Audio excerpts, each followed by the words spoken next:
नमस्कार, मी Mansi. News uncut मध्ये तुम्हा सगळ्यांचं स्वागत करते. या बातमीपत्रात आढावा घेऊया टॉप 10 घडामोडींचा. निर्मला सीतारामन यांच्या उपस्थितीत भाजप कोअर कमिटीची बैठक पार पडली आहे. देवेंद्र फडणवीस यांच्यासह प्रमुख नेत्यांच्या उपस्थितीमध्ये ही बैठक संपन्न झाली आहे. त्याचबरोबर भाजपच्या गटनेतेपदी देवेंद्र फडणवीस यांच्या नावावर शिक्कामोर्तब करण्यात आला आहे. महाराष्ट्राच्या सत्ता स्थापनेच्या हालचाली वाढल्यात. असं असताना राष्ट्रवादीचे नेते अजित पवार तब्बल 2 दिवस राजधानी दिल्लीत होते. भाजपच्या वरिष्ठ नेत्यांच्या भेटीसाठी अजित पवार दिल्लीत होते. केंद्रीय गृहमंत्री आणि भाजपचे वरिष्ठ नेते अमित शहा यांना भेटण्यासाठी अजित पवार दिल्लीला गेले होते. 2 दिवस दिल्लीत मुक्काम केल्यानंतरही अजित पवार आणि अमित शहा यांची भेट होऊ शकलेली नाहीये. त्यामुळे अखेर अजित पवारांना परत मुंबईकडे फिरावं लागलंय. गेल्या 10 दिवसांपासून रखडलेल्या महाराष्ट्रातील सत्ता स्थापनेच्या हालचालींना आता वेग आलाय. भाजपच्या विधिमंडळ आमदारांच्या बैठकीत नेता निवड प्रक्रिया पार पडली जाईल. त्यानंतर दुपारी 3:30च्या सुमारास महायुतीचे नेते राज्यपाल CP राधाकृष्णन यांची भेट घेणार आहेत. या भेटीत राज्यपालांकडे महायुती सरकार स्थापनेचा दावा करणार आहे. त्यामुळे राज्यात पुढील 48 तासात नवीन सरकार स्थापन होणार आहे. CBSE अभ्यासक्रमाच्या नवीन शाळा सुरू करून किमान 10,000 मुला-मुलींना चांगलं शिक्षण देण्याचा प्रयत्न करणार आहे. तसेच विभागात सुपर स्पेशालिटी हॉस्पिटल बांधण्याचं काम सुरू आहे. त्यामुळे विभागातील नागरिकांच्या आरोग्याचा प्रश्न निकाली निघेल, असं मुंबादेवीचे काँग्रेस आमदार अमीन पटेल यांनी माध्यमांशी बोलताना स्पष्ट केलंय. धुळे शहरातनं जाणारा राज्य महामार्ग लगतच्या रस्त्याचं चौपदरीकरणाचं काम गेल्या 3 ते 4 वर्षांपासून प्रलंबित असल्याने नागरिकांना आरोग्यासह वाहतुकीचा मनस्ताप सहन करावा लागतोय. त्या संदर्भात वारंवार निवेदने देऊन आंदोलन करून समस्या मार्गी लागत नसल्याने सामाजिक कार्यकर्ते संदीप देवरे यांनी 3 दिवसापासून अन्नत्याग आंदोलन सुरू केले. यातूनही मार्ग निघत नसल्याने संतप्त ग्रामस्थांनी मंगळवारी सायंकाळी 1 तास रास्ता रोको आंदोलन केलंय.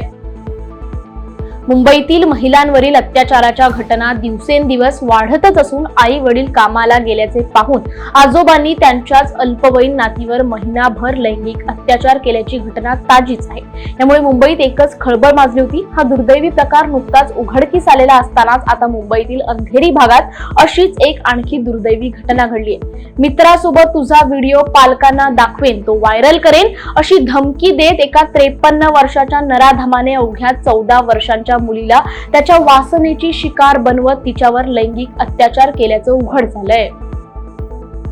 तेलंगणामध्ये बुधवारी 4 डिसेंबरला सकाळी भूकंपाचे जोरदार झटके बसले. राष्ट्रीय भूकंप विज्ञान केंद्राच्या माहितीनुसार तेलंगणामधील मुलुगू जिल्ह्यात सकाळीच 5.3 रिश्टर स्केल तीव्रतेचे भूकंपाचे धक्के जाणवले. त्यामुळे हैदराबाद मध्येही हादरे जाणवले. सकाळी 7:27 वाजण्याच्या सुमारास हे भूकंपाचे धक्के बसले. याचे केंद्र जमिनीपासून 40 किलोमीटर खोल होते.